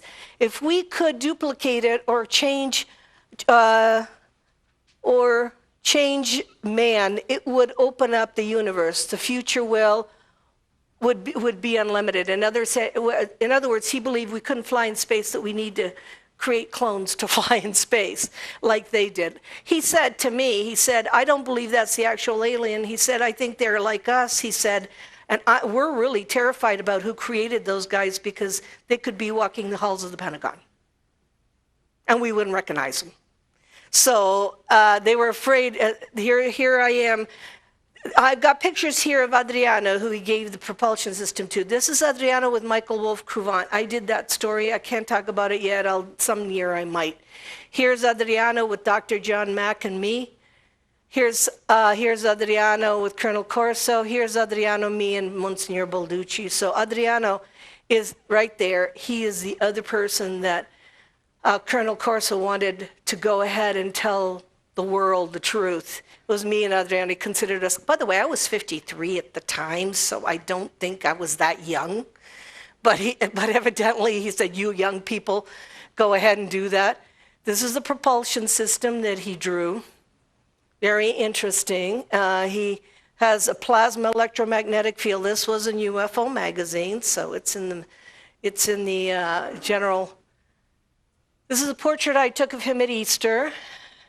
This is us at the pizzeria in Rome. He was very happy because basically he, wanted, I was like his bodyguard. I was with him all the time. And at that time when I was teaching Ursula Andress's son, Dimitri. And he said to me, Dimitri said, I'm interested in UFOs. Can my mother and I meet Colonel Corso? And she ended up talking to him for hours, and he was very happy. So of course, he doesn't look happy, but anyway, she was very interested in this. Okay, so we brought him to Italy for 2 conferences. The first one was Pescara. It had Carlos Diaz, Wendell Stevens. It had Bill Hamilton. It had several big top researchers. The second one was 1998 because the Independent. This is Desmond Leslie with him, because Desmond Leslie was there also. For you people that do know UFO history, Desmond Leslie was the man that wrote the books on George Adamski, The Flying Saucers Have Landed. He was an RAF pilot. He knew George Adamski. I was listening to their conversations the whole time. I was fascinated. And Corso and Desmond were very, very close together. They would, be whispering things, and they had agreed to write a book together, which was very, very interesting. And Desmond is no longer with us either. And here, when we went to the first conference, here's the gang. This is Carlos Diaz, and you'll see some of his pictures. This is Michael Heseman. This is Desmond Leslie. Robert Dean is not there, but there's Cecilia Dean. So he was there. This is Bill Hamilton, and this was the first conference we brought him to. There he is with us, the press conference. He's speaking to Wendell Stevens. There he is speaking to Robert Dean. And if you spoke to Robert Dean, by the way, Robert Dean is one of the greatest people ever in ufology. And we brought him over to Italy several times. Very understanding. Here he is looking at Carlos Diaz's his photographs, explaining that the propulsion system does have that much light. He verified Carlos's pictures. Now, San Marino. San Marino was an attempt like Sir Eric Gary in 1979. Sir Eric Gary of Grenada tried to bring the UFO question to the United Nations. And he had Alan Hynek and Gordon Cooper there and Lee Spiegel. And Lee Spiegel's done many presentations on this because we've tried to open this up seriously to the United Nations. And of course, while Eric Gary while he was gone, there was a coup and it never got to the United Nations. However, we tried in Italy with the independent Republic of San Marino. It's like Monaco. It's it has nothing to lose. It can make a resolution and nothing's going to happen to it. It's a very, very, very small republic. So we got international people together. This is Boris Shurinoff from Russia, Roberto Pinotti from Italy, and they signed a resolution. And Colonel Corso signed it too. And I was on the stage with him, as you can see, and we're talking about this. This was a movie that was taken by the wife of Bud Hopkins, Carol Rainey, and she gave me permission to put these clips, not clips, but photos from the movie because she took a movie of us. This is Easter, and remember I told you that Rapanelli was the man that he wanted that second book to go to. That's him. These two were buddies during World War II. And when he told me about Jean Dixon and he told me a lot of other things, he told me about, at Easter, when I got to spend Easter with him in 1998, he told me that when he was a little boy, that he was playing with marbles on a road, and that his doctor came and hit him with the town car. He called it a town car, and Corso appeared and disappeared. And the doctor was freaked out, so he took the little boy to his Sicilian grandmother, told him he didn't have a scratch on him, he didn't understand. Corso, from his contact at White Sands, and from the fact that in 1947, when he was stationed at Fort Riley, Kansas, and he saw an alien body in the veterinary quarters there, and that's what he's famous for. I mean, he talks about that all the time. And he said that when he saw the alien body, they said the cargo came from Roswell. Corso is a very unusual person. He was groomed to do this from when he was a little boy, that he was very unusual. And then I don't know if you heard him say that he had a photographic mind. He could remember a document before in the video. He said, I had the kind of photographic mind, I could remember documents. He also thought that he told me that he believed that he had lived in Italy before. So, you know, if you read The Life of General Patton, he believed he had, in reincarnation, that he was going back to a battle he had had. Corso was very much the same. And he also thought that his role was, at 82 years old, was to tell the truth to the world. That he was being groomed for this. Here is the group at San Marino who signed the paper. Very young Colin Andrews. This is Messen. August Messen was from Belgium. Gilles Bourdet, Java Jacobs, Bud Hopkins, and they all met him. Now, did they all treat him very well? One of those researchers, I'm not going to say who it is, went up to Corso, and I was with Corso, and said, you have ruined ufology for all of us. And Corso looked at me and said, who is this guy? Did he have the clearances I had? He said, did he work in the Pentagon? I said, don't pay any attention to him. Your books, they think your book sold a lot of, you know, and they're second rate. It's a competitive thing. It's awful. I can't even go into it, but I'm not going to tell you who it was, but I was in shock. I mean, you don't go up to the colonel and say, you've ruined ufology for all of us. Like what? So Corso, that's one of the reasons he wrote, don't pass your stupidity on me. I don't want to talk to these people anymore. Here he is. Here's Yvonne Smith. Here's Colonel Corso. This is Colin Andrews, Michael Hesman. And these are the people that signed the San Marino. And did it go through? No, because they changed political parties, so that resolution never got to the United Nations. Is it ever going to happen? Are we going to have disclosure? Are we ever going to go to the United Nations? Are we ever going to have people brave enough to sign a paper? I don't know. But here we are in San Marino. This is Michael Lindemann. I don't know if you remember him of CNI News. Yeah, there he is right there. He was present too. He interviewed Corso.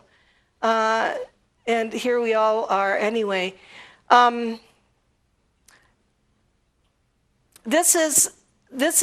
he said, the main theme of this dissertation is the United States Army research and development during the golden years, 59 to 63. The projects that were born were conceived during that period. We're only talking Army now, because I'm sure the Air Force has some stuff. They just don't have anybody talking about it. So we know that this happened. Now, in the last part of my book, it's the most interesting part of all.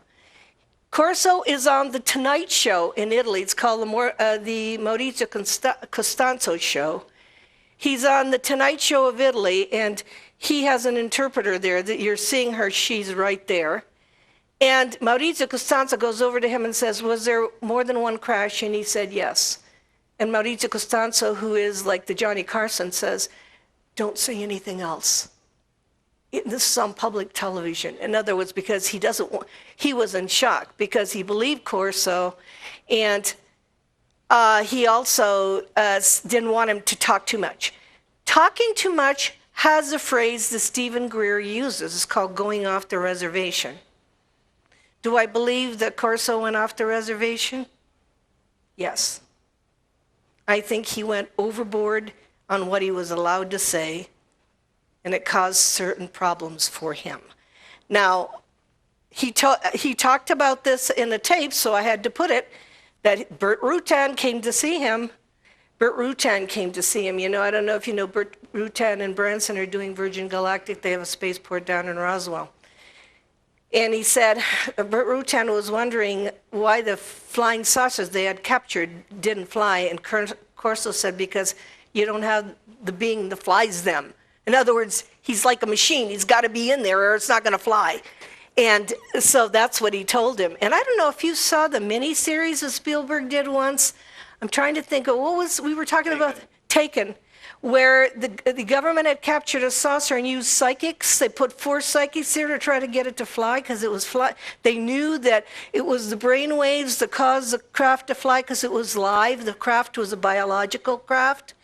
And it flew that way. So he said he had that conversation with Bert Rutan because Bert Rutan makes composite airplanes. And Bert Rutan and Elon Musk are very interested in UFOs.